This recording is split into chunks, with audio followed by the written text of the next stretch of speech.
So štecami, ktoré kúpime v Tesku alebo ktoré naše detičky používajú na výtvarnej výchove v škole, veľa toho neurobíme. Takéto s bielými štetinami, to sú tvrdé štetiny, ktoré vám zanechajú ryhy na malbe a ja ich používam na miešanie farby.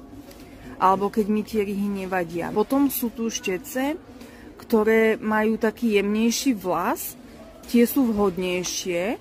To čierne, to je tiež tvrdý vlas.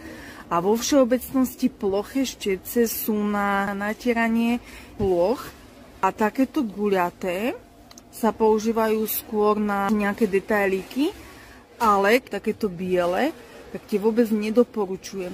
Keď štetec nie je zakončený špičkou ako tento, tak on vám neurobí pekne efekt, ktorý potrebujete.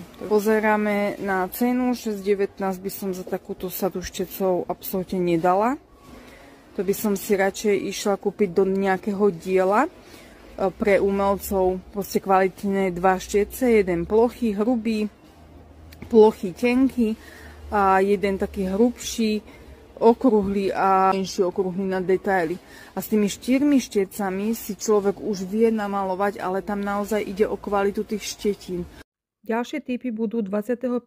v pripravovanom webinári zdarma. Komentuj ja, ak chceš